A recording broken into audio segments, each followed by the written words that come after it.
Okay, ladies and gentlemen, this is the Hold the Standard podcast, and we are here to explore a hypothesis. We believe that the process of overcoming the gap between who we are and who we want to be is life's highest aim. We also believe that being in leadership is simply taking responsibility for the results, period. When you consider the power of that process and our definition of leadership, our hypothesis is that choosing leadership is the highest agency approach to explore the meaning of life. That's pretty dramatic stuff, huh? Well, let's try a little segue here. Today's guest is Pat Dossett, and he is a former U.S. Navy SEAL who is now exploring entrepreneurship and psychology with equal or greater intensity than he did being a Navy SEAL. Listen closely to what he's exploring with the human experience and what he specifically calls the architecture of agency.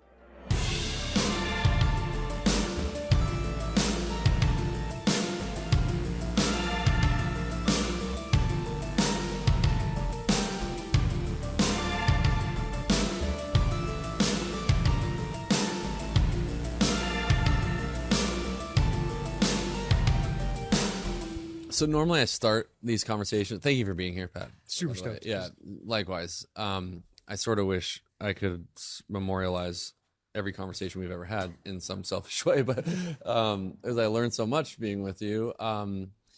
So I'm going to break the fourth wall here a little bit. I normally start these conversations with a very random, specific question just to like get out of the choreography of podcast interviews that are very like linear. And just as we were sitting down, I bailed on my first question. So it'll be our second question. All right. So my first question is, the last two times we've met at a table, you've brought a thing to take notes, and you always take notes. When did that start? And like, tell me a little bit about what that's about. I think it started from I don't know if it's a disability, but as a young kid, I was told that I was dyslexic, and I've always had a hard time learning in a classroom. It's just never been my environment. And so I found maybe about 15 years ago that even something simple as like reading a book, I don't get much out of just reading a book cover to cover. It has to be something where I'm highlighting, I'm underlining, I'm writing notes. And then at the end of reading the book, I go back through and I take all of that and I put it into a document that basically memorializes, all right, what are the insights from this book? Mm-hmm. And then I have at this point, hundreds of those documents that I go back and reference from time to time. But I found that unless I actually put pen to paper and review what I've learned or what I'm hearing, it just disappears. It evaporates, and it becomes this thing like, oh yeah, I remember I heard this thing one time, but I lose all the, granularity and the impact from it. So that's really insightful. I think a thing I've noticed in being an adult, working with other adults, managing people, employing people, is how much early life experiences around intelligence affect people like for decades afterwards. And it makes me want to cry right now about how many times I'm looking at someone in a work context, friendship context, who is currently suffering from a feeling they had when they were younger to feel like they were dumb or learned differently or whatever. We actually had Chef Naisha on a few episodes back, and one of the things I complimented her on was that she's a unique learner, and she knows that, and that's sort of like the power of taking sort of charge of like how you're going to move through the world. So that's really cool to see you, like, I don't know, take action on a thing. I've just noticed that. So I obviously that helped you through school and elsewhere, or what do you think? It did. It helped me through school. I think in my time in the military, it got reinforced because I remember showing up as a new guy to a team and being in a meeting room, and someone starts talking, and then like very quickly we're in some purposeful discussion or they're sharing wisdom, and then it ends and they ask me about something and I'm like, I don't know. They're like, you didn't take notes. Come on, new guy, what the fuck? Yeah. And I'm just like, oh, okay. And it's so reinforced, like, all right, always have something to write with, always have something to code. The thing that I love about what you shared is this, about the chef is that there was this unique element to the way that she learned that ended up becoming a power for her or strength. And I think something that I have come to really believe and feel convicted around is that I don't move as fast as other people. In fact, I don't think anything ever comes easy to me. And for a long time, that was always something where I judged myself as less than, like, oh, I'm not the fast kid, I'm not the fit kid, I'm not the whatever, the artist or whatnot. But what I've found and appreciated over time is that the speed that I go, I observe different things in others.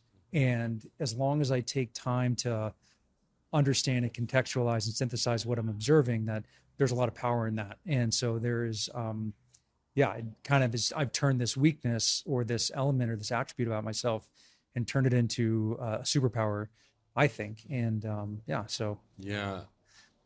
that's key. I think as this conversation goes on, whoever's listening right now will sort of learn more about you, but it's helpful to hear the self-awareness part around like you potentially not feeling like you index really high on like natural talent and all these categories, because what you've accomplished thus far in your life is very incredible. And I think most people would assume that those types of accomplishments come easy to folks. And so I think that's important to say from creating a model perspective.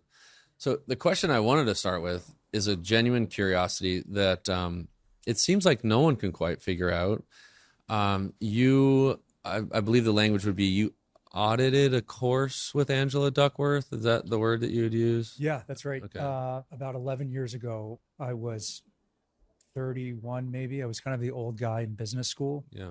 I used business school as a way to transition out of the military. And I found that a lot of the classes that I was taking, I just didn't intuitively connect with finance and accounting. And it's just like, man, I'm really struggling here. And I found out that Angela Duckworth came from the University of Pennsylvania, was a professor there.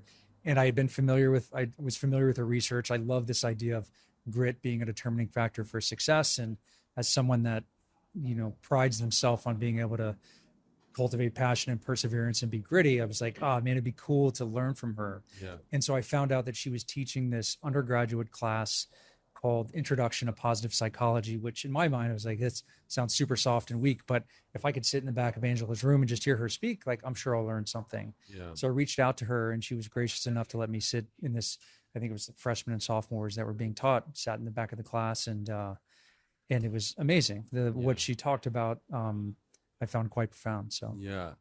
So, I mean, I don't want to spark controversy because she was studying folks at West Point as a Navy person. I don't want that to it's all good to bring anything. I'm pretty sure up. we still have the record in our favor. Okay. So. Okay. All right. Good. I'm a pacifist, so we're good there. So, for those of the folks that are listening that haven't read Angela's work, this idea of grit, part of it was trying to understand who would make it through sort of West Point's version of selection, this attrition that shows up when you show up on campus. And part of your history is a very famous, notorious rite of passage in our military as a team guy in the Navy SEALs. And what's interesting to me as an outside observer, lifelong civilian of teams like the Navy SEALs, is these rites of passage that I think from the outside, correct me if I'm wrong, if we could figure out who would make it through that process, that would be quite valuable to our government, those teams, et cetera. And it seems like we can't really figure that out, right? And so, there's this academic exploration into who would have a greater likelihood of making it through. I'm sitting across the table from someone who has made it through and seen folks surprisingly not make it through and maybe surprisingly make it through. Are you, in the chair that you sit in now, feeling like you have a good understanding as to who could make it through BUD/S, for example, and what are those qualities, Yeah, it's a great question. I think if anyone has the answers, they will they'll provide a lot of value and capture a lot of value. And I don't know that anyone's figured this out. The military certainly spent a lot of time, money, resources, studies to figure out, hey, what are the attributes that if we select for will tell us that we'll get a higher yield on the candidates coming through.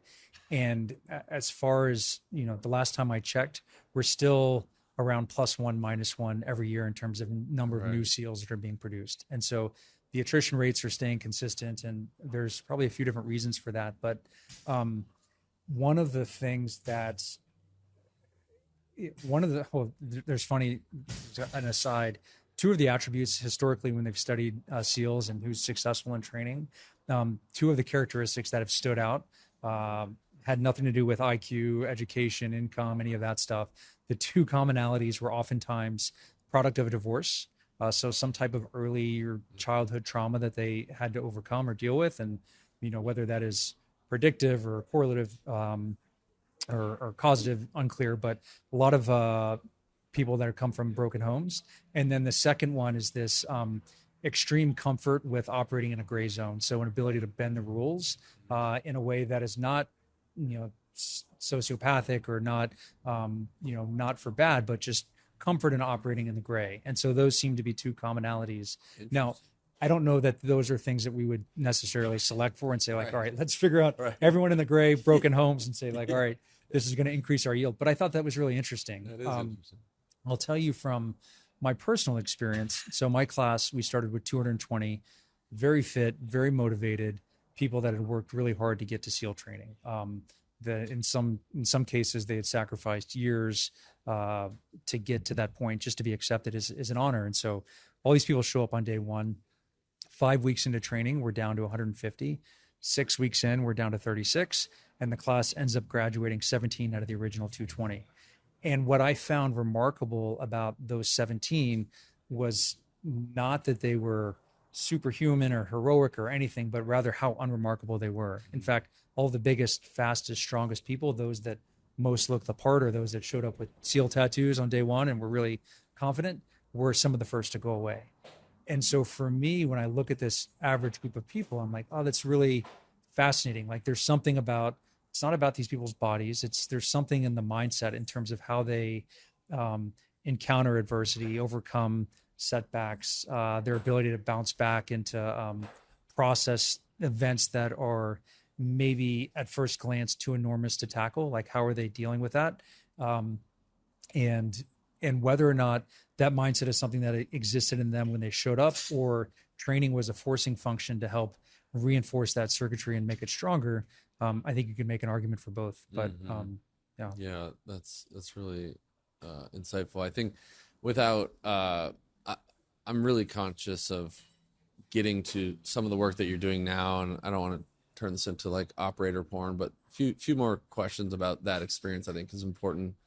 Were you ever an instructor or? I was not. Okay. Do you have any insight to the role of instructor and what that might look like? Because I think it's an interesting window into this process of trying to figure out who is going to make it through this thing. Mm-hmm. From your experience on the other side of these instructors' words and actions, what did it seem like they were trying to pull out of people or accomplish? What were some of the tactics that were used to get to your final 17 you said? Yeah. It is it's a really interesting question. There's two ways to approach it. One, I would say, is as a student going through training, it just seems like chaos. It just seems like these guys are trying to hurt me and break me, and whatever fragments of people are left at the end, then they'll decide to invest more in. On the other side of it, when you look behind the curtain and you start to understand, like, all right, this is a very intentionally designed, crafted program. Every evolution that we go through is for a specific reason. And when you realize that the gatekeepers of the community, the ones that carry the culture and the code and make sure that, like, hey, the people that we're letting in are the right ones. They're guys that, they're E5s, they're E6s, they're chiefs that have at this point now seen a lot of combat experience. They know what it means to be a good operator, to be a good team guy, to be a good teammate. And they're stressing those things and reinforcing those things as they're going through training. And so you might have someone that's like super physically gifted that outperforms on runs or obstacle courses or can do 100 pull-ups. But you put that person under a boat in a boat crew, and it becomes very clear very quickly that, oh, this person is in it for themselves. This person, like, got his, or made sure that he was always in front, or made sure that he was winning at all costs. And that's not something that we select for. It's not something that allows our community to thrive individually or collectively. And so I do think there's this dance between making sure that, hey, someone is like physically and mentally resilient enough to be able to do what is expected of an operator on a team. But then there's also this character aspect of like, who do I want to be my teammate? Like, Right. who is going to be there that's willing to sacrifice their own self-interest and put the interest of the team and the mission ahead of their own. And I always, we see so many things in pop culture and books and movies about, what it means to be a SEAL. And oftentimes the focus is on the wrong thing. And so internally within the community, and I'm sharing my perspective. I'm obviously not speaking on behalf of the community, but in my perspective, when one SEAL asks about another SEAL, the highest words of affirmation you can get is not that, oh, he's an amazing shot, or he killed all these people, or he's like can run forever. It's like, he's a good team guy. And that says everything. Good team guy. I vouch for him. Like, all right, game on, let's go. So That's helpful. Yeah. Was there, last color commentary on that? Was there a favorite or least favorite evolution for you? I don't know anyone that likes being cold and wet. I was going to say favorite's like a weird question. I mean, the truth of it is that I have the benefit of, being out I went through SEAL training in 2002. So I graduated from the academy, the Naval Academy, in May of 2002. My senior year is when 9/11 happened, which was super interesting experience, because what at one point was, hey, I'm training, I want to be a SEAL, hopefully I get picked up for it, and there may or may not be mission sets or like amorphous threats. Very quickly everything became crystallized. It's like, all right, this matters. Like everything is consequential. And so coming into training with that mindset, it was like, man, I wouldn't trade the experience. Everything about it was like, man, I'm so happy to be here. Even when, we were suffering. And like, I remember, it's so funny. I had the worst attitude at the Naval Academy. Like, the only reason I went there is because I wanted to be a SEAL. I read a book about the SEAL teams when I was in like 7th grade. And that for me said, all right, here's my path. And there was a school called Navy. So I was like, all right, that's the way I go. And, I don't know how I got in. I think I got a bit lucky, but ended up getting in. And when I was there, I was like, I don't give a shit about uniforms or rules or like all this loss of freedom. Like none of that I was like, this sucks. And all my friends are going to like these great fun schools. And I'm like, why am I doing this? And I internalized this mindset of like, all right, I'm here to suffer for 4 years so that I can eventually do what I want to do. And because I had this mindset, I had a really I won't say a horrible experience, but it was much harder than it needed to be. Yeah. I could have gotten way more from it had I had a better attitude. Right. And I remember being in Hell Week in day 2 or 3, and we're like walking into the surf, locked arms in arms to do a round of surf torture where they leave you in the water and you get cold and, borderline like hypothermic. They pull you out and they work you out again and put you back in. And I remember just like locked arms and looking down the line and seeing my buddy, Garrett. There's a couple of people over from me, and Garrett's just got the biggest smile on his face. And like in that moment, it hit me. I'm like, here we are in the hardest part of the hardest military training in the world. And like, I wouldn't rather be anywhere else. Like, this is amazing. What an opportunity. Like, we're getting paid to work out on the beach right now. Like, this is it. We're on this ride. Like, let's enjoy it. So, that's cool. Yeah. Yeah. It sounds like, from my, again, outside perspective, that there's different strategies that emerge to move through that. It sounds like a psychological one was meaningful for you. Shout out to JP Bolwan, strength coach at University of San Diego while I was there. Great person. He was a SEAL, and he told me his strategy to get through was a little bit more straightforward. He said, I can quit this course if my boots are off. Yeah. And he goes, so if I was having a tough time, I'd just sleep in my boots. Because that's pretty good. I like that. Yeah, pretty good. I know there are some guys that I went through training with that they just said they never found the right time to quit. Right. Like they're always looking for it, they just couldn't find the right time. It's like, and so whether it's like you're using humor to get through it, whether you're looking at you're looking across the bay and seeing like the big fleet ships, and you're in, like me, I'm someone that gets seasick, and so the idea of leaving SEAL training and being stuck on a ship for the next 5 years, it's like, well, that's not an option. I'm not doing that. And so you index to the thing that works for you, whether it's humor, whether it's mission, whether it's purpose, whether it's like, hey, I have something to prove to myself, whatever it is, like find your motivation to get through the moment. And I think there are some like psychological tricks that you can play, and we'll talk about it at some point, but this idea of like, I think an internal partnership or having an inner teammate, I think is really quite massive. I don't think people would necessarily use that language or some of these constructs, but having the benefit of time and perspective and studying a lot of this stuff, when I look back on it, I think that it's an important element for folks that are successful. Yeah. So maybe we'll use this time as a bit of a bridge into some of the more non-military concepts, but I do want to ask about this in the context of the SEAL teams, because it seems to be present, and correct me if I'm wrong. So one of the things aspirationally we're trying to do around here and in my conversations with other organizations and how to build them to express their highest potential, it seems like a through line in many frameworks is this characteristic of high-performing teams is a distributed decision-making ability. I think Jocko throws around different language. Decentralized command, I think, is in the vein of how he would call that. But it's sort of like having this level of readiness and shared responsibility in a team that allows for a more dynamic leadership structure. And I'm curious about your thoughts from a SEAL team perspective, and if that bleeds over into some of the organizational stuff that you do, of how do you pull that off, or was that present in the SEAL teams where, maybe there are some formal hierarchies, but there is a capacity, I think you guys would call it ready to lead, ready to follow type language.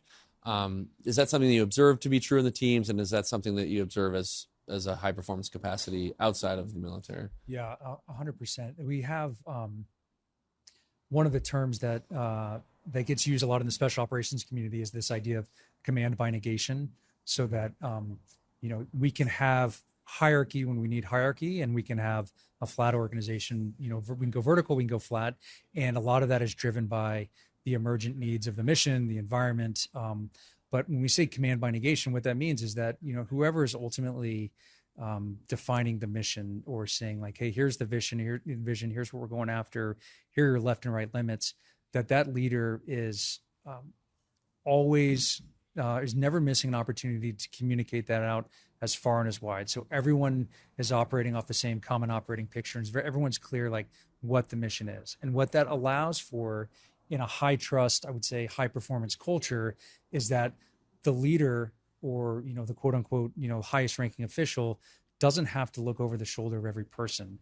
They know that, hey, I've pushed out my vision, I've pushed out my commander's intent, and I know that the people closest to the problem are the ones best positioned to solve it. And so what that allows for is like, it's not, we're sitting around and we're looking, all right, who's the highest ranking person in the room to make decisions? It's like, who's the one that identified the problem, who's closest to it, who's best resourced to like figure it out. And then everyone becomes like, plays a supporting role to that person. And so, whether it's in combat, whether it's in operation, whether it's in even something simple as like going through a training or selection, like being able to go flat when you need to go flat, to follow when it's time to follow someone else, or to lead when it's time for you to lead, it's massive. And I think the thing that enables that, one, it's high trust. One, it's just a professional, like we in the SEAL teams have this kind of mission oriented mindset and a bias for action, where it's like, all right, what's the mission, and like let's act in service of that mission.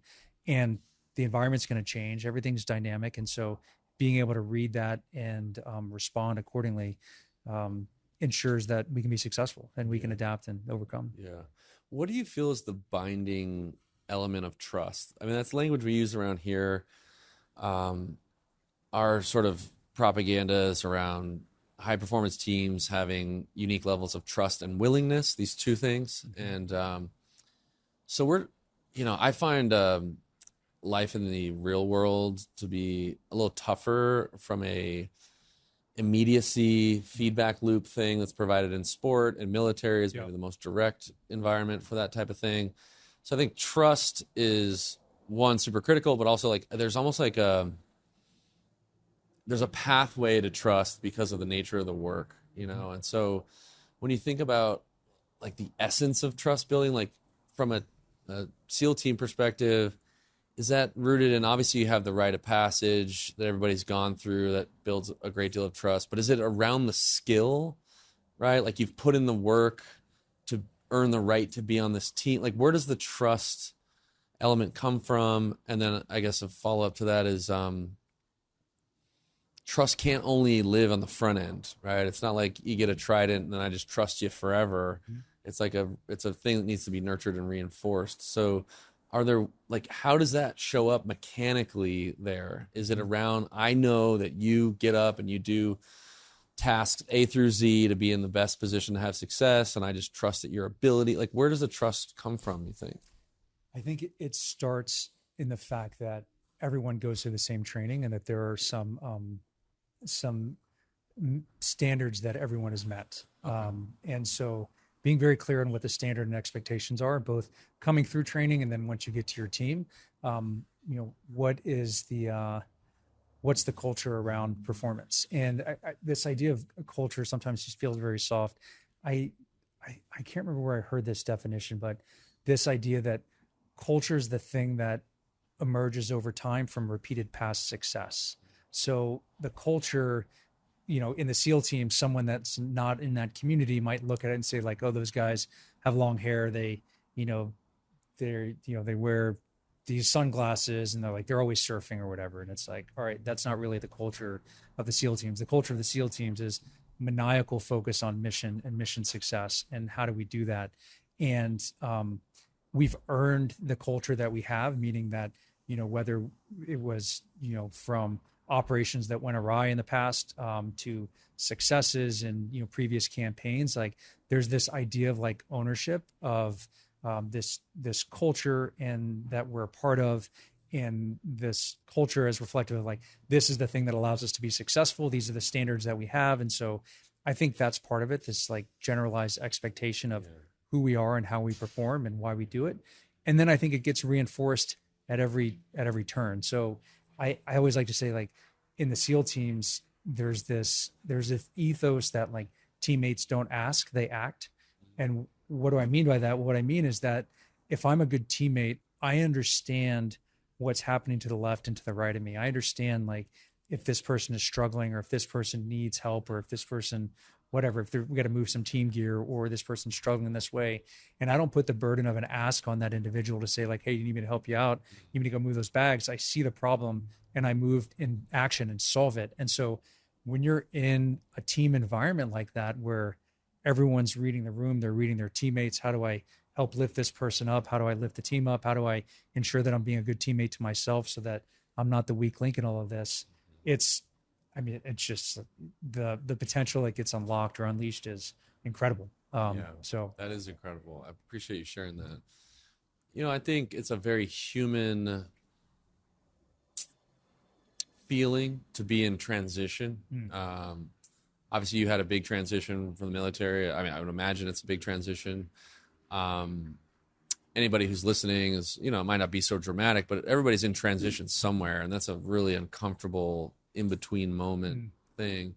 Can you talk a little bit about your transition from being in a team that probably came with a lot of honorable, likable elements into a world that maybe doesn't have that on a platter, and how you made that transition?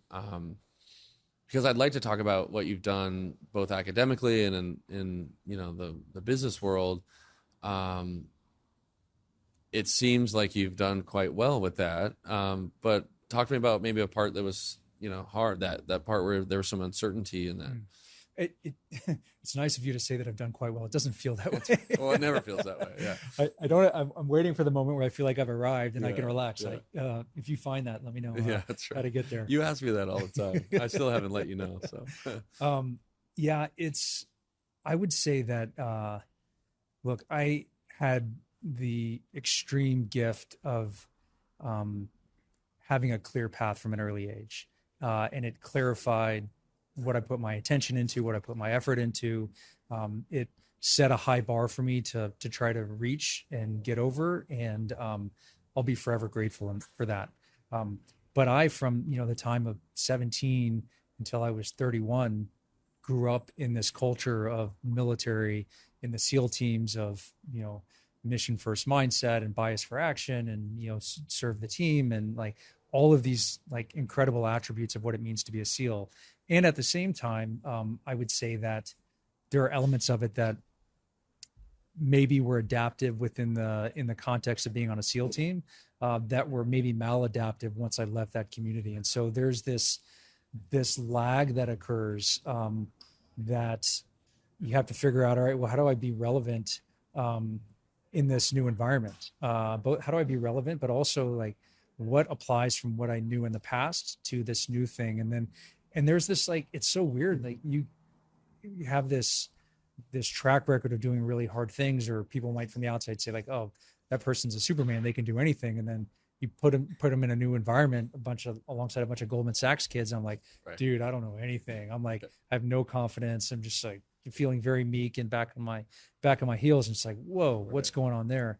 And so I would say, it took time, and it took repeatedly putting myself in positions of discomfort in order to figure out, like, all right, what is it that endures inside me into this next phase of life?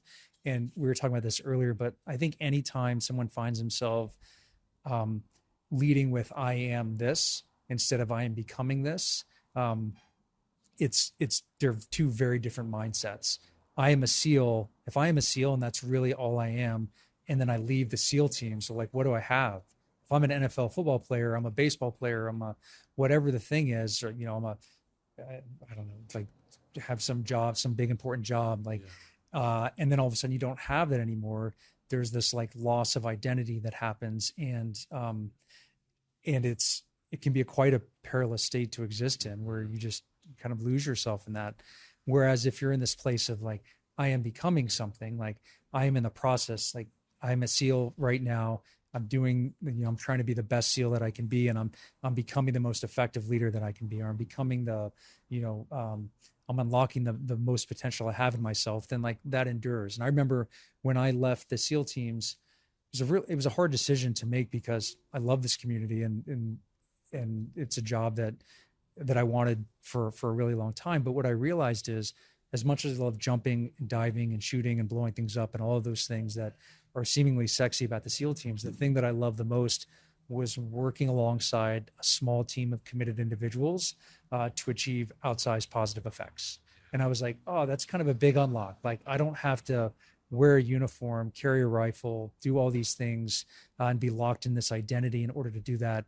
I can do that anywhere. And so now when I leave, or I left the military and figuring out this transition, it became this process of like, all right, the person I'm becoming is figuring out how to lead a small team of people to have outsized positive effect. And like, what does that mean for me in this new environment? So that's really powerful, and can be overlaid over just about anything. That seems like a great North Star.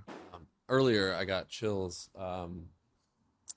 when you propose those two opposing mentalities. The final page of the leadership course that I teach, the Hold the Standard Summit, has the last page of the pamphlet says, who am I becoming? And it's my favorite question. Amazing. It's crazy. Yeah. It's my favorite question, because you can ask it at any time, and it bears the same tension and weight. There's a burden there, and it's forever in play. Why did you put that? Like, how did you arrive to a place where you put that at the end of the program? Well, so maybe it's worth saying on the podcast that's called this, but the Hold the Standard little motto is not meant to be, it's not meant to be just like a cool 3 words in a row. It's not meant to be boisterous that we are the standard, you know, like this is excellence and come check it out. It's not, that's not that either. It's sort of an elegant way to offer our model for development, which is based on the word we use is a standard, but I would say synonyms for that is like idealism, the target, the sort of optimal state, an optimal outcome. That's our standard. And every person I've ever met, myself included, is specifically not there. And that creates this sort of gap. Standard here, reality here. To be in leadership is, in our definition, is to be accountable to the results. And so I have a standard, I'm not there. And so then to be in leadership is to hold the standard, which is to hold the space between where we are and this thing that we're becoming. And so the question, I think, does the same mechanics of the statement hold the standard? It's sort of asking you, well, who are you becoming, and what specifically are you going to do to move the needle from where you are in reality to this idealistic standard? Yeah. And I like it because I believe that the honest pursuit of that gap offers life's richest experiences. I really believe that so far that is the meaning of life, is to take that on, you know. And you see that model everywhere. I know we talked about offline Jesuit high school. You know, I don't even know really where I'm at with Christianity, but I think that Christianity for me is a similar model, right? It's like there's this Christ-like figure. You're supposed to live as if you could be like him. No one can, but you have to like try. And built inside of that is this falling short. And reconciling that is the act of, like, I think, being Christian. I'm not really sure, but it seems like that's kind of the model, you know. I think that art is made this way. An artist has a vision in their mind, and then they put paint to canvas, and it's just not what they had in mind. And they're trying to reconcile these differences, and it's a process-oriented, embodied way of being, I think. And so it's my favorite question. So at the end of this, like, to more directly answer your question, at the end of this adaptive leadership, you know, building of developmental organizations workshop that's 2 days long, I sort of just send everybody off just saying, you know, if you're gonna tout or espouse that you're in leadership, you kind of have to continue to ask this question, because the moment that you stop, you're just specifically not participating in what we've said leadership is. Yeah. So when you said that earlier, I was like, that's, you know, I'm not always into the confirmation experience, but that was confirming information. Yeah, it's super cool. I love the way that you frame it. And it's such an important point, because I think oftentimes the way that the standard, quote unquote, standard is communicated to people is that there is this external metric of success that everyone's got to hit, whether it's a certain income level, quality life, whatever, family situation, religious practice, whatever the ideology is. Like, here's the standard that everyone needs, like what it means to be a quote unquote American. Like, here's a standard that everyone has to hit. And to me, that's never sat right. I think that the standard is entirely subjective, and it's internal. And what's important is that you're aware of what your standard is, and what that delta is between what you deem to be valuable and of value, and where you're at and how you're in pursuit of that. And I think there's, not to throw too much into this, but there's like 2 things that come to mind that I think that look at this from different lenses. One is Aristotle, Aristotelian kind of virtue ethics. And so Aristotle would say that, like, the number one thing that someone can cultivate is not any one single virtue. Rather, it's this idea of practical wisdom, that whether you're talking about honor or courage or commitment or strength or whatever the virtue might be, that every virtue falls along a spectrum. And when you get over-indexed on something, it becomes actually maladaptive, and it creates harm. And so the game for the individual is to figure out how to use the right virtue at the right intensity in the right context at the right time. And that's going to be different individual to individual. So this gamesmanship of like, how do I cultivate practical wisdom relative to what I'm navigating and also relative to who I am and what I deem important, I think is massive. And so in one end, I think Aristotle's a cool way to approach this. Another way to approach this is this, and I'm sure many listeners are familiar with this, but there was a gentleman named Colonel John Boyd in the Air Force that is largely deemed as the father of modern air-to-air combat tactics. And what John did was he came along and he looked at the way that dogfighting was happening. So how air-to-air combat was happening. He said, this is just chaos. This is just like a guy behind a stick or girl behind a stick trying to figure out like, how do I get behind this other person? And there was no segmentation of the process. There was no process to even follow. It was just very haphazard. So he came along and he's like, this is interesting. He said, you know what? In any air-to-air engagement, there are 4 phases. The 4 phases are this, and he calls it the OODA loop: observe, orient, decide, act. And it doesn't end with action. That action falls right back into observe mode. And so what I like about it, and it sounds so simple, but if you think about, all right, in the context of whatever I'm facing, what phase am I in? Am I in observation mode, trying to understand what's happening? Am I in orientation mode, meaning that I'm understanding where I sit relative to what's happening in my environment? Am I making a decision, or am I like full committed to the action and then right back into observation mode? I think this OODA loop, and we've seen it applied in business. We've seen it applied more globally in like how combat operations are conducted outside of air-to-air combat. I just find it fascinating that when you think about this and you're like, oh yeah, this has such relevance to the individual for the situation that they may be facing. And you think about whether, it's determining what that subjective standard is, what the right application of a particular virtue or strength is. It's like, it's got to start with just observing, like, what's going on? What's going on in here? What's going on out here? What do I care about? What do I want to do? What decision am I making? And then like, how do I reobserve again and not get stuck into some locked historic identity or something that's no longer relevant? I mean, I love the fact that I was listening to some of the episodes of the podcast this week, and I love the fact that you started with curiosity, because to me, it's one of the most important things is like, how does someone be in a state where they're always willing and able to update their model? Because if you can't update your model, you're immediately, at the very least, you're inefficient in navigating whatever it is you're navigating, but you also could be ineffective, and then you can actually be working counter to your interest or your beliefs. And so anyways, I apologize for rambling, but you brought up a lot of thoughts. No, that's it. I mean, there's so much that I want to respond to. I was looking for this book. I actually repurchased the book because I am a hoarder when it comes to books. You have to finish the book, then you have to put it on the shelf. That's my ego that needs to collect these things. Margaret Wheatley. Do you know Margaret Wheatley? I don't. She's leadership subject matter expert, has a book called, I think, Who We Choose to Become, maybe. Okay. It's a really interesting book. It's a really incredible book, but it's also, the format is really beautiful. And when you were talking about curiosity, this came up. She has this section where she's really using biological imagery to describe our own adaptation.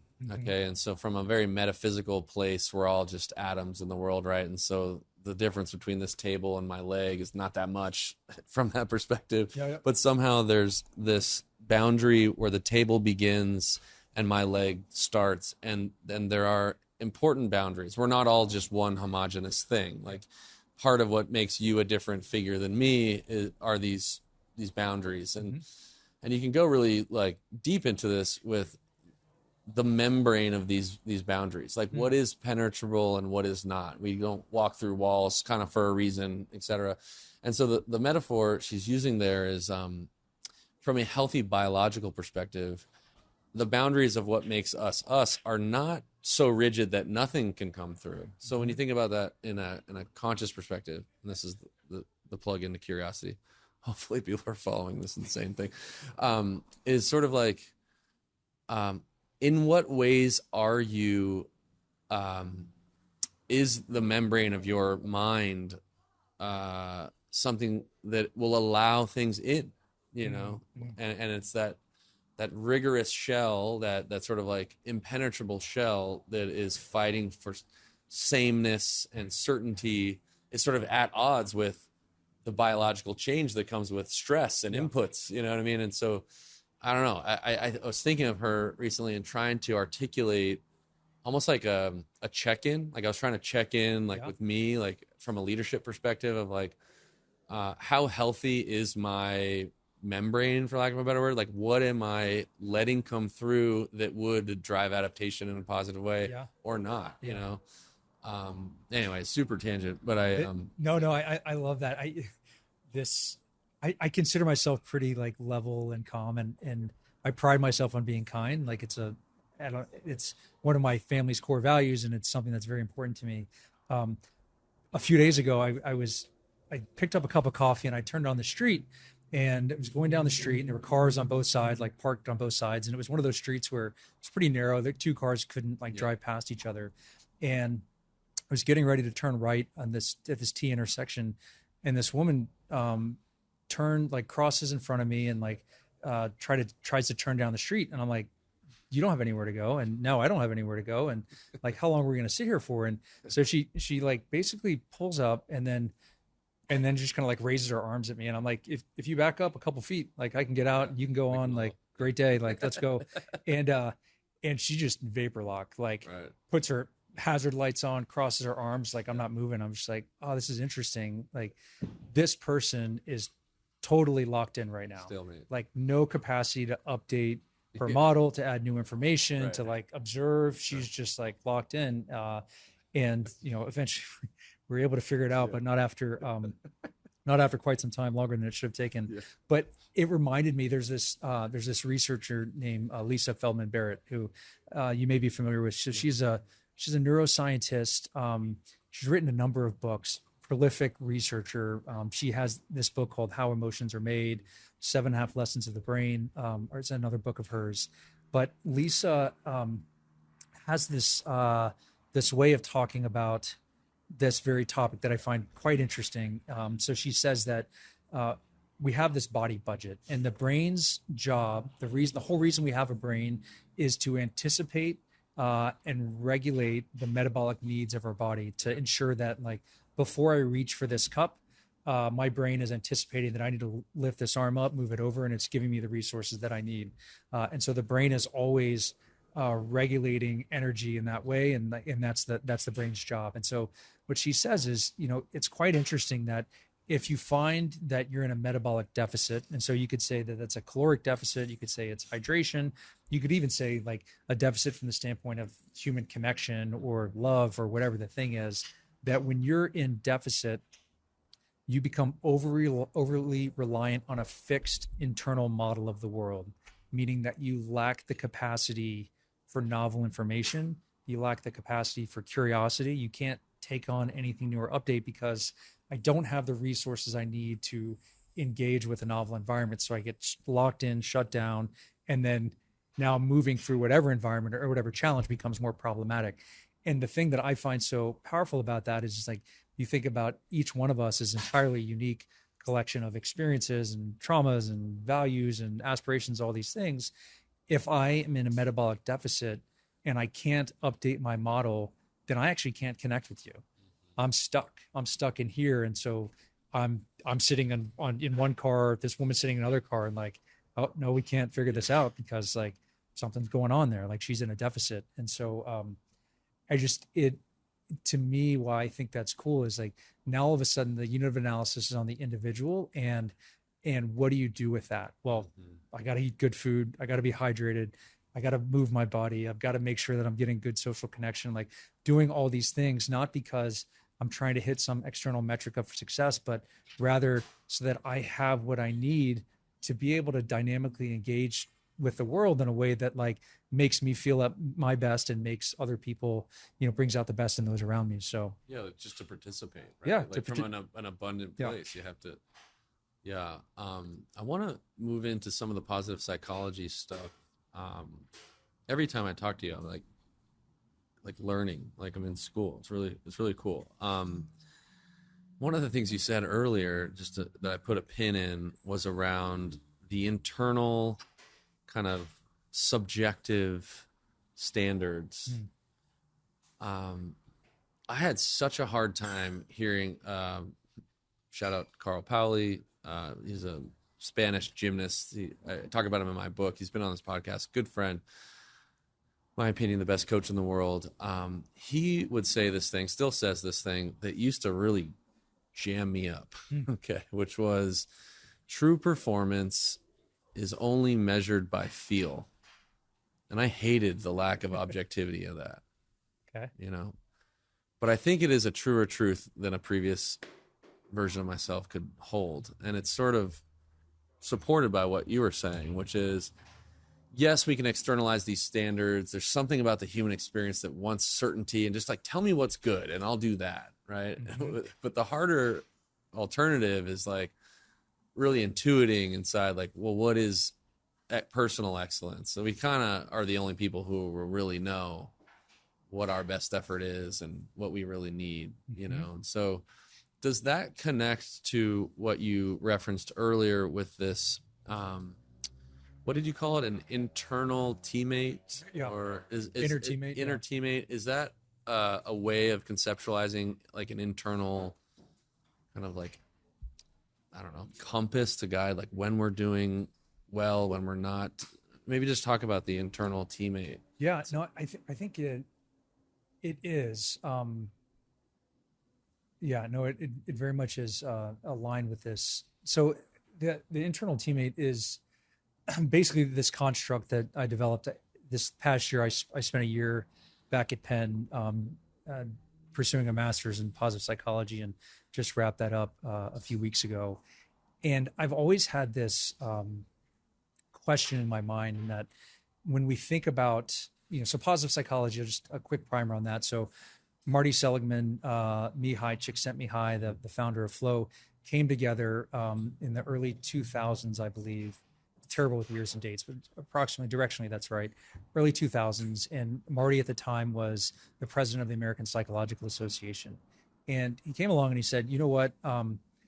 Our field does a great job at focusing on treating disease and diagnosing mental illness and figuring out all the things that we shouldn't do and how do we focus on reducing harm and harm reduction. He said, but historically, we've done a terrible job of looking at the other side of the equation, which is what are the things that promote a flourishing life? What are the things that we can be in pursuit of that are in line with the way that our brains and our bodies are designed that help us thrive and grow what's good in us and be at our best? And so Mihai Csikszentmihalyi and Marty wrote this seminal paper about this idea of positive psychology and trying to create a real science around this pursuit of what it means to live your best life. So that was the start of the field and the genesis of it. But one of the things that, and this is not a critique on the field. This I think is part of the evolution of the field, is that historically, I think when we think about someone that is, you would say, hey, this person is like really great mental health, they're doing really well, or they're awesome. It's this snapshot in time. It's like, all right, how did you score on this inventory? What's like, or you live in a great house, you have a good family, you're like, okay, the snapshot, like you're healthy. But to me, that seems a bit fixed and it doesn't seem true to what an embodied human experience is, where, there's a lot of things going on, and maybe in some domains, in some contexts, I'm doing well, and others I'm doing worse. But internally, like, what does all of this experience sum to for me? I know, and I'm sure a lot of people as well, that from the outside have everything figured out. And you're like, oh, that person's living their best life. And you peek behind the curtain internally, you find like, oh, that person is having a horrible experience. And again, that's why I come back to like the unit of analysis is in the individual. Like, are you having a good experience? Where are you relative to the standards that you set for yourself? And do you have a model of being that's generative for you? Meaning that, do you feel like you're building capacity over time? Or do you feel like, and this is something the first thing when I start working, the first thing I ask is like, are you in a generative state or a degradative state? And if you're in a degradative state, that means that you could be performing at a high level and the snapshot is like, oh, you're doing really well. But internally, what it feels like is, I have to reach this finish line so that I can collapse and then collect myself and like come back into it. And so, anyways, not to go on a tangent, but so I had this idea of like, there's something interesting here about this concept of generative well-being. Like, and the way that I define generative well-being is that when we cultivate generative well-being, what we're doing is we are increasing our capacity to metabolize experience in a way that promotes additional psychological and physiological resources to be deployed in the future, in a future state. So doesn't matter if I'm going through the death of a family member or if I'm going through a promotion at work or a loss of identity or whatever, but am I engaging those in a way that I'm able to metabolize those experiences into future resources that I can leverage going forward? So, and that to me, in some ways has always been like the most important objective function, not the snapshot, not who are you but what are you becoming through this process? So with this as the target of this idea of generative well-being, I started to think like, well, there's so many great, I would say theories in psychology that have proven more and more true over time, but I've always felt like they existed in isolation and there was nothing that really unified them or brought them together in a way that was relatable or that was actionable or intuitive and easy to understand. And so I developed this model of an inner teammate, which is how can I, or to recognize that, well, one, that self is not one thing. There's this multiplicity of self where in different situations, in different contexts, and different perspectives, and even different internal voices, like there are many elements to the self.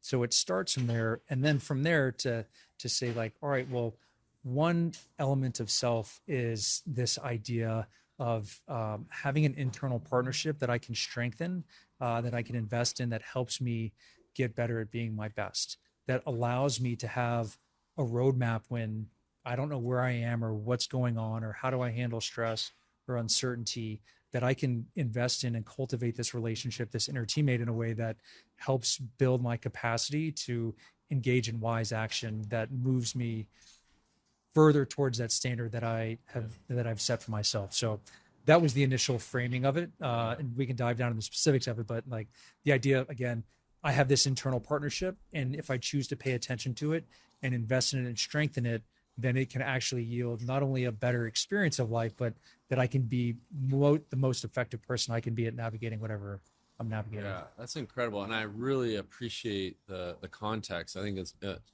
you said that in a way that gave us all a chance to arrive contextually at what you've created there. I think the next obvious question has got to be what specifically can be done to build this inner teammate. I think that I was just saying this the other day to a friend, except for one period of my life where I went through a bout of deep, acute depression that was very confusing to me. I feel privileged to have mostly lived my life where I only deeply trusted my own intuition, which I wouldn't have called an internal teammate. But as I reflect on that idea, and I only reflected on it because there was a period where I didn't have that, where I was like, I don't even know if I trust my own mind. Like, this is so disorienting. And it was disorienting by contrast, being like, oh man, like we're all kind of making this up as we go. And my best friend in this whole thing has been my internal system of decision making. Like my gut is like taking me to great places. I love whatever that is in there, you know? And so like reflecting on that, and I'm like, why do I feel that way? And I think some of it on a mechanical level, and forgive me if I'm oversimplifying a thing that is more complex that you can tell us about, is like, I think showing up for something for yourself with ridiculous commitment over a long period of time is the thing that made me feel whatever I felt. Meaning, for me, it was like this baseball thing. I was like very much not talented, not athletic, not a lot going on in that category, but just sort of like did a hard thing when there's like thousands of reasons not to every day for a couple thousand days in a row. And then it actually didn't even, people on this podcast know about it. People who have read the book know about it. I like talking about this baseball thing because I wasn't successful. Like, got as far as you could and not be successful at the goal. And the punchline, the positive takeaway from this thing is, on one hand, you could view that as like a waste of time, a waste of 20 years. But I view it in the opposite. You know, I really feel like I feel really equipped to do this Friday, because of that. You know, so I guess the follow up is, how do you develop this internal teammate that would have this adaptive nature that you're talking about? That's kind of like projecting forward utility. Yeah. Can I ask you a question before? Yeah. Oh, yeah. I'm curious, when you found you were in a place that was foreign to you, where you didn't trust that intuition or that internal sense in you, like, what did you do? Oh man, I suffered a lot is Yeah. the quick answer. I suffered a lot. I think the language I would have now to explain what was happening there was, shout out Dr. Miller for, you know, growing me in this way. Shout out Robert Keegan for creating this immunity to change framework and all the language I'm about to parrot from him, which is sort of like, we really suffer from the subjectivity around these sort of hidden competing commitments. Okay, so hidden meaning not objective. We're sort of subject to, they're outside of our peer view, they're in a blind spot. Commitments that are generally good. So I was and am committed to a lot of things that I think I hear you say, you know, certain values, honor, being a good person. Yeah. You mentioned wanting and being nice to people, you know. And if you're subject to the potential shadows of those commitments, then you can really suffer with how you are in the world if you feel like you have to make one of two bad choices, meaning do something you need or be a mean person. You'll never choose to be the mean person if you're truly committed to that, right? Yeah.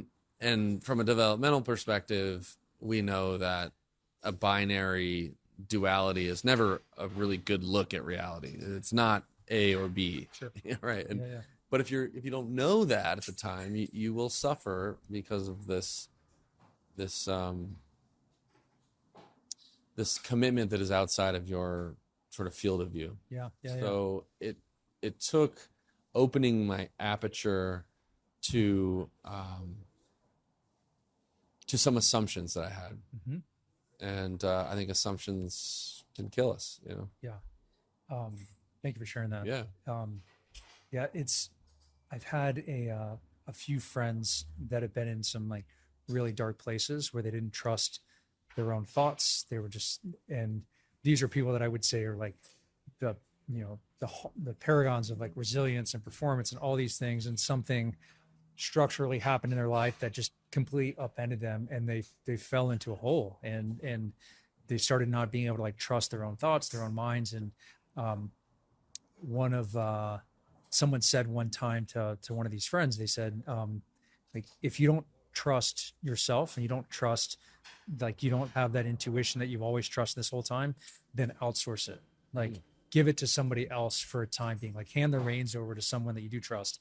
And obviously in a clinical setting, like if you're in a severe bout of depression or whatever, then hand that trust over to a professional. But I think in the context, like, everyone probably identify at some point in time where they're some situation, some context, feeling really low, and then like they can't get out of that. It's like, find someone that you trust and like share, and like almost outsource that, at least as I've experienced, like outsource it to someone else for a period of time till you're back on step and like re-engage. You're like, okay, I got through that. So that's a great sentiment to say. And if I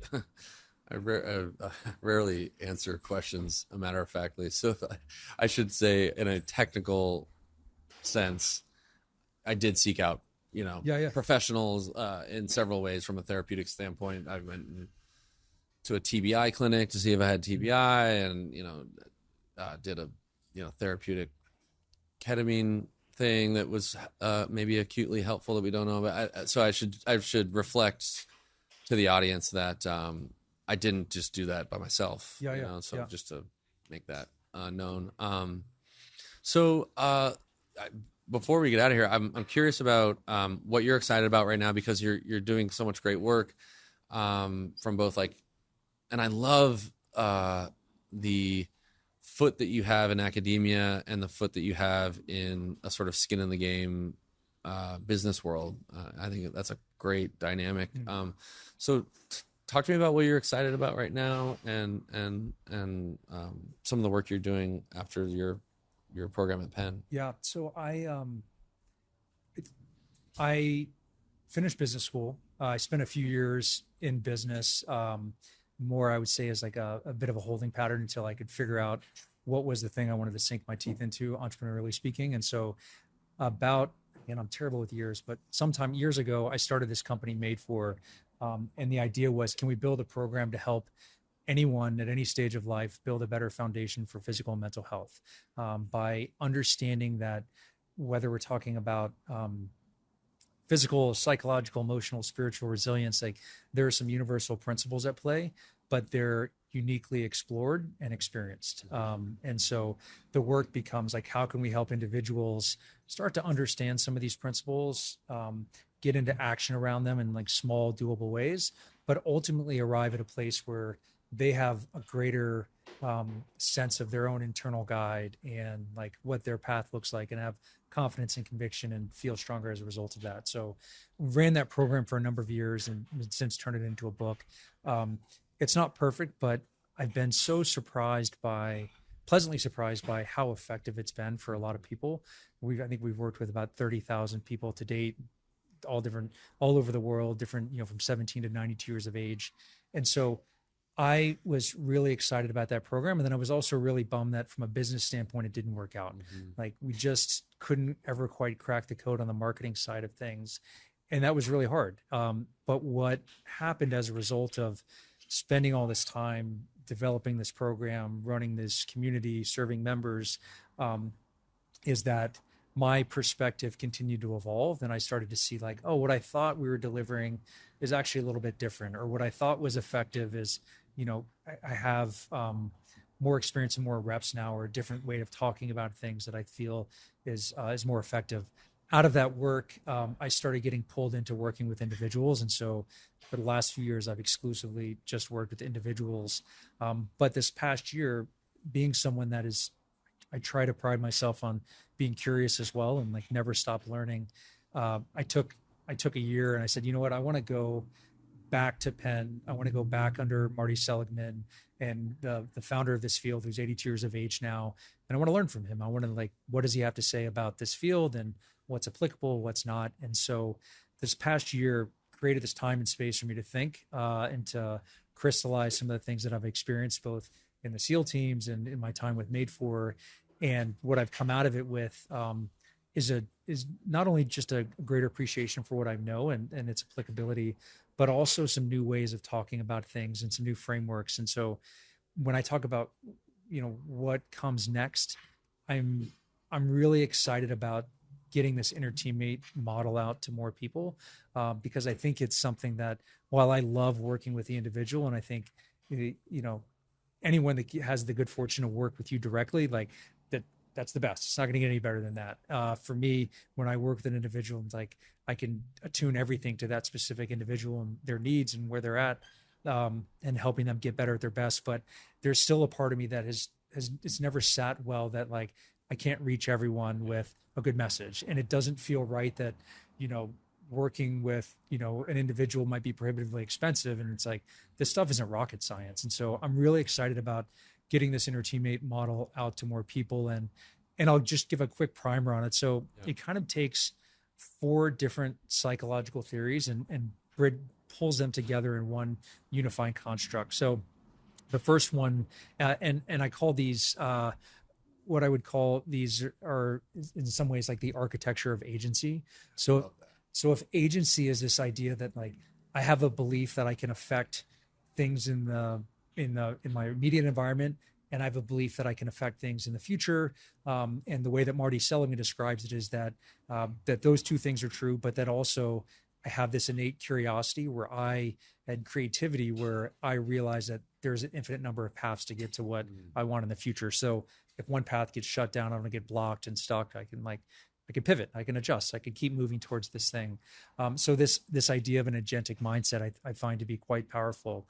But when I talk about the architecture of agency, it's really unifying four psychological principles.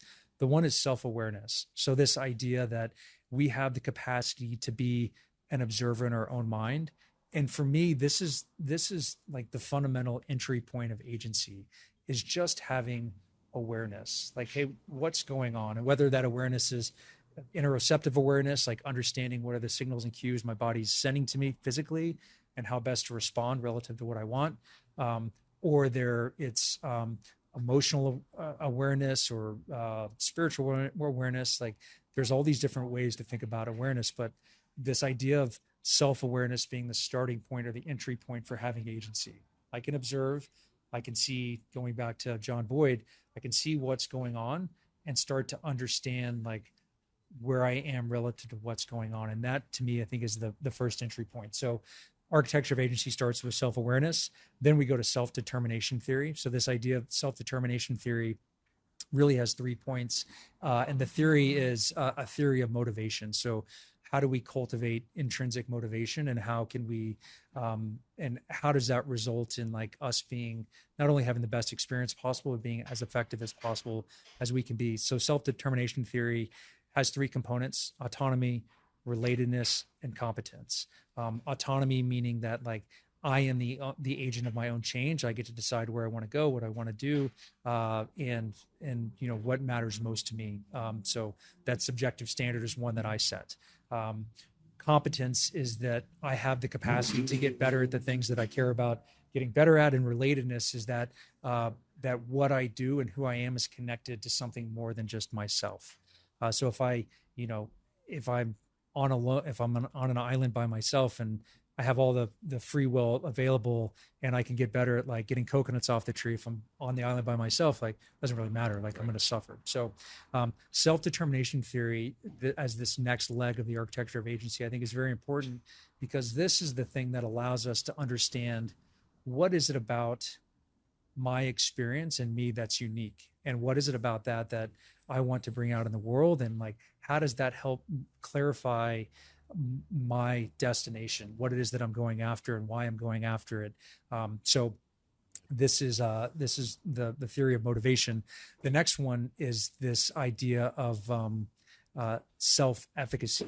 So that I believe that I have this belief that in certain contexts, in certain situations and conditions, like I can get through this, I can do the thing that I want to do. So self-efficacy and self-esteem are two different things. Self-esteem is really driven by external metrics and comparison, and it's how am I doing relative to someone else. Self-efficacy is an internal belief of like, oh yeah, internally I believe that I can do this.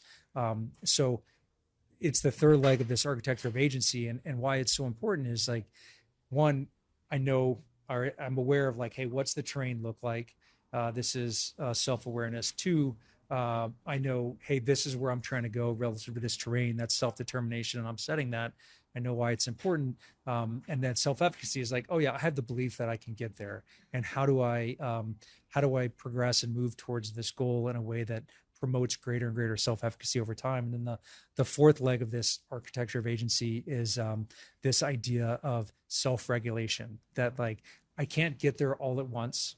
Things are going to happen along the way. But I have the ability to understand what resources I have at my disposal and put that horizon or that finish line out into a place that feels not only inspiring and motivating, but achievable, so that I can leverage all of the resources available to me. Because if you take Hell Week, for example, we have people that quit in the first 10 minutes of Hell Week, not because they're any more cold or wet or tired than they've been up until that point, but because they're like, holy dear God, we're starting this week and I'm already cold and wet and tired. Yeah. Like, I'll get like the enormity of it shuts them down. And so like they actually lose access to their physical resources. You can see someone like physically shut down, and like for them to take the next step is just too effortful for them. So this idea of self-regulation, what are the resources available to me, that finish line is something that is entirely within my subjective control. So let me control it. And so there's this dance that occurs across these four, pillars, and it's not a sequential thing. These things, there's feedback loops across them, but when you have some awareness of these forces that are at play and how to leverage these theories, you can start developing this inner teammate in a way that builds a strong internal partnership that might be a little bit more deliberate and effortful at first, but at some point becomes a part of your reflexive nature and who you are. So we have these 4 practices called, the acronym is HARP, and I don't want to dive too deep because I don't want to, this sounds like it's very simple, and I've made it very simple, but the 4 practices are huddle, align, repair, and pace. And the idea is a huddle is to, if you find yourself in a situation that's of consequence or of pressure or something where you're having to face a decision, huddle is like, hey, how do I step out of this for a second to cultivate some awareness? Can I use a physiological sigh? Can I just take some breaths? Can I, go for a walk? Whatever that practice is that allows me to create some time and space where I can just check in and cultivate some awareness to have perspective and read the terrain is the first step. And then we go into align, which is, all right, where am I going? Why am I going there? This is the self-determination theory of like, what is it about me that has caused me to set this destination as the place that's important? And can we align in such a way that like cultivates not only greater ownership and kind of an agentic mindset of like how I'm moving through this, but also just like a bit inspiring. Like, yeah, I'm doing this because of these reasons. Like, this is why I care about this. This is why I can summon these resources and do what I need to like get through hard things, is because this is where I'm going. This is why it matters. So align. Repair is the fact, and it's this thing that you spoke of earlier, this delta between I set this standard and here's where I'm at. So I don't care if you're a Navy SEAL or professional athlete or whatever, like at some point, all of us fall off track. All of us fall short. We're not robots. We're not machines. We're humans having a human experience. And so what happens when you fall short or you don't achieve the thing that you're after, or, you just mailed it in today? Do you use that as an opportunity to beat yourself up and demotivate yourself and like erode your self-confidence? Or can you use that awareness of the delta between the standard that I've set and where I'm achieving? Can you use that awareness as a way to re-inspire and re-motivate, to say like, oh yeah, I am human. And in spite of being human, I still care about this. So when I'm ready, like what's the smallest step that I can take to move back in that direction? And so it's a way of turning what could be deemed like a failure or, coded as like a failure as like, no, this is a tremendous opportunity to like re-energize towards the thing that I'm going after. And then the last step is this pace. And again, this is all about subjective control of that horizon. Like, what is it that I think I'm trying to tackle right now? Is it like I'm trying to, like, I look around here at all the amazing things that you've done. I have to imagine if at the starting point you said, all right, I got to create a gym, I got to create a community, I got to create a program, I got to create like all the, like, whoa, that's like, where do I even start? It's like, well, where do I move it to a place that informs and clarifies what I can do today? And I'm motivated to do it. And so that's the pacing part. And so I tell this story, like one of the hardest moments that I ever experienced physically was not during Hell Week. It was actually in like the second phase of training. We were doing a soft sand run for like 4 or 5 miles. And we had these Alice packs that we're carrying with like, I don't know, some weight inside of them. And we start on this run, and the very second the run starts, my shoulder strap breaks. I probably like didn't pay attention to it. It was fraying. I don't know, but like the strap breaks, and I spend the next, 5 miles bent over, hunched over to try to keep like this sandbag and this pack like balanced on my back while I'm like wheezing and huffing and puffing, and like the sounds I was making was just like so embarrassing. Like, dude, shut up, like suffer in silence. But like there was none of that. I am dying. Like, I don't know if I'm going to make it 10 feet, much less the next like 5 miles, but for whatever reason, I was able to get through it. And when I reflect back on that, I think one of the reasons I got through that, it was because I had built a strong inner teammate.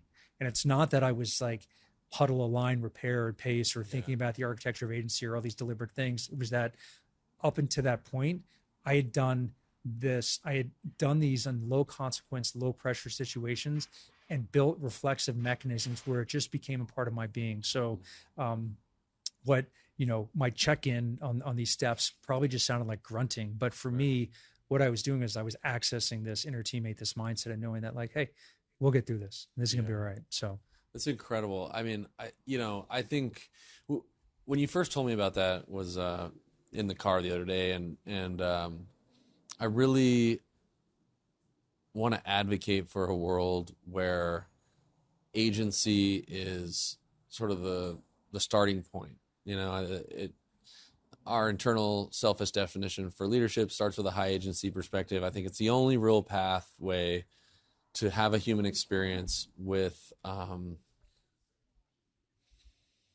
opportunity to avoid victimization. I think you went to the schools that might answer these questions, but it's, as far as I understand, from a neurological perspective, we cannot be happy and in a victim mentality at the same time. Like, we can't believe that there's nothing we can do about our plight and experience happiness. There has to be enough agency to say, I have some dominion over my reality. And there's this human draw, I think, that I feel like, I won't speak for you or anybody else.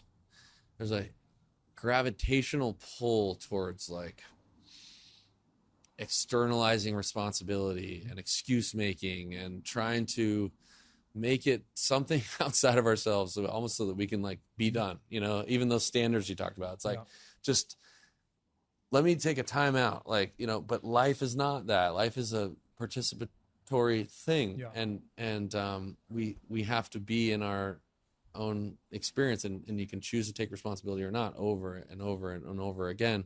And so it's just so beautiful when people like yourself go through experiences and build beliefs that we can later create a framework about or write a book about, to the point that you just said you ran those 5 miles and you didn't have HARP in your head, but they were there. And I always say, the books get written after the observation of humans finding, like water, best practices, so I'm excited for what that becomes, whether, you're out in the world speaking about it, or it's a book or something like that. But I really like that you call this out, this idea of like a victim mindset. Well, one thing, I think the inner teammate, oftentimes you hear about this idea of an inner critic, and everyone probably resonates with that. It's like this voice inside my head that is like constantly beating me up and saying I'm not enough, or I'm a failure, or I'm not going to be successful, like whatever. The inner teammate is the antidote to that. It's like, we have an inner critic. Yes, that, that ruminative cycle sometimes gets exacerbated in certain contexts or situations, but you also have the capacity to grow an inner teammate. And whether or not you choose to or not is entirely dependent upon you. But if you invest in it and you do the work, it's only going to allow you to live a better life, and it's going to right size that inner critic to where, if the inner critic shows up, maybe it's worth paying attention to. It's like, oh, this is actually a signal of, like, I'm off my path or something's going on, rather than like globalizing something that you're hearing inside your head and saying, like, oh, I am a failure because I failed in this context. I think the thing that you shared that I want to underscore how important that is like this idea of a victim mindset. And, when I wrote this thesis, one of the initial, I don't want to say critiques, but one of where I got challenged is like, well, this is a very agentic mindset. And like, this presumes that someone has, the capacity to engage something like this, or that, how are you taking into account, this group of people that might not have these resources, or this group of people that, have this going on, or all of these different things. And my response to that is always not that, like, that people aren't navigating unique challenges, or that, like, for some, the way that, they were born and raised and conditioned, that it hasn't narrowed their aperture in such a way that, like, it is shaping their experience, and makes it harder for them to do something. But what I always come back to is, like, at the end of the day, like, it's the individual that matters. And like, how do you get into the mind of the individual and let them know it's like, all right, what kind of experience are you having? And do you want to have a better experience? And if you do, I'm not telling you that the conditions you're experiencing or what you're facing is fair or right or like equitable or whatever. But what I am telling you is like, you're going to have to be your own agent of change. Like no one's coming to rescue you. And so if you want to have a better experience in life, if you want to build towards something, if you want to whatever, like start with this, like have some awareness, have some understanding, like what do you care about? What do you want? How are you going to move towards that in a way that inspires confidence? And when you inevitably meet a setback, how are you going to respond to that? Like that matters no matter where you find yourself. So I'm glad you brought that point up. It seems to not be a preferred truth. You know, it's like sometimes when you're almost lost this. It seems like when you're talking about the victim mindset and there's like all these like fears around victim blaming or discounting someone's experience, it's sort of it's not anyone's preference. It's just sort of the truth, you know. It's just how much responsibility do you want to take for this horrible injustice, you know. It's just there's sort of the alternative and there's agency. I remember I was hosting a group of, I had a few hundred members on when we were going through MadeFor. This group is going through MadeFor, and we'd have these discussions, you know, once a month, and having a discussion. And generally, like we talk about an area of science and benefits, and like kind of inspiring people to stay in action and stay in pursuit for the thing that they deemed important. And the discussions were always very friendly and favorable. But I remember we finished this discussion one time and then opened up to questions, and someone asked me a question. They said, you know, how do you expect us to think about all of these things you're talking about when there's this radical injustice going on right now? And like, how are we even supposed to like talk about this or that when like what we need to be doing is like going and fighting here or doing this thing? And I was like, it's a really interesting question. I'm glad you asked it. I said, you know, the way that I think about it is the things that we're working on here and that we're talking about here are going to allow you to most effectively advocate and affect the things that you care about.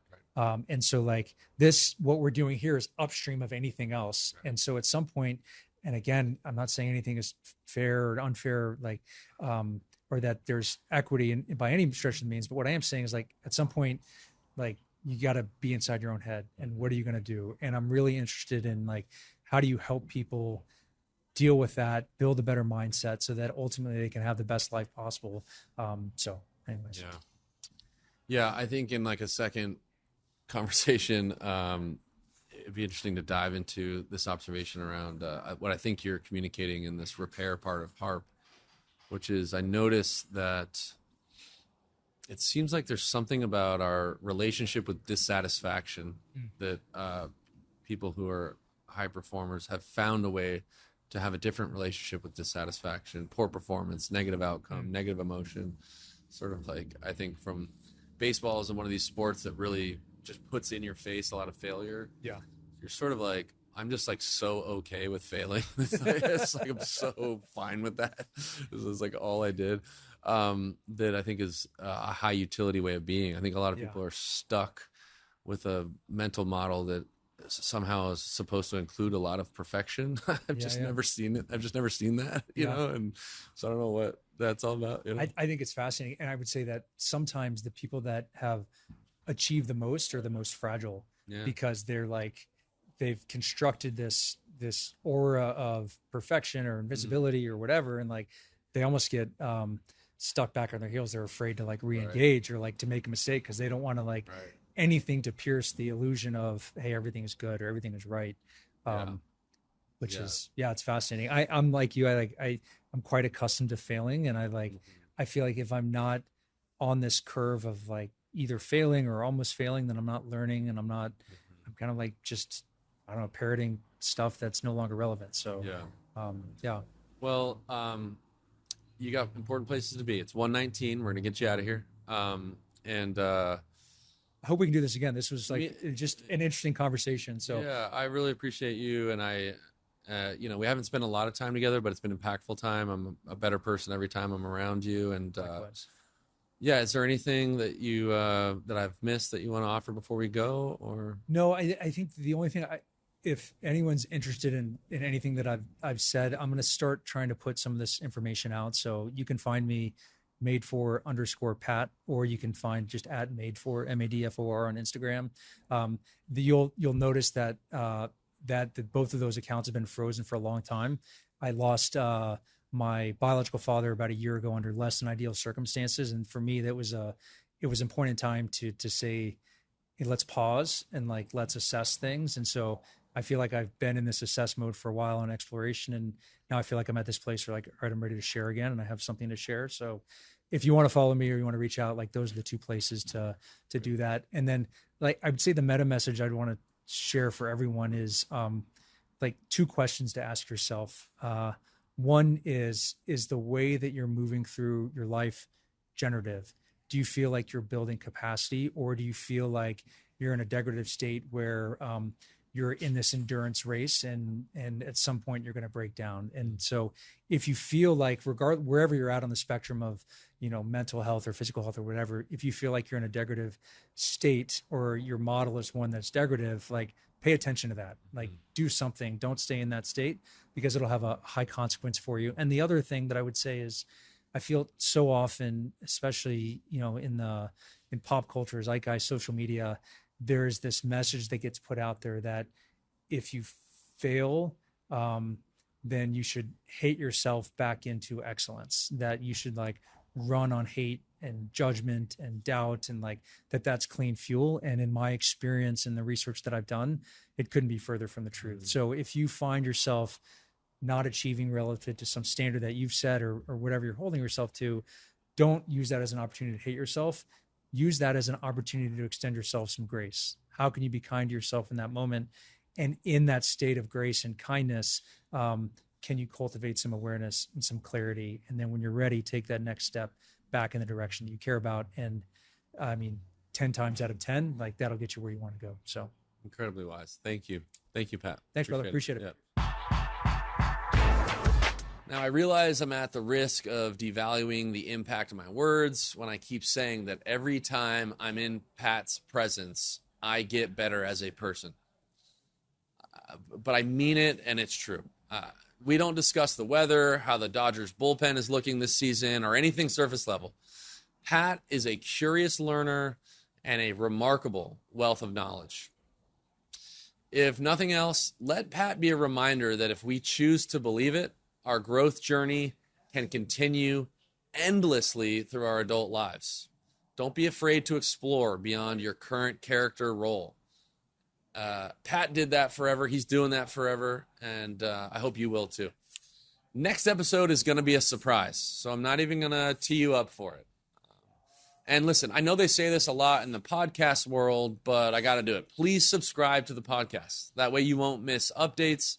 And frankly, if you want others to hear what we're doing on the Hold the Standard podcast, leaving a review is the best way that reality comes true. So subscribe, leave a review, you help us out.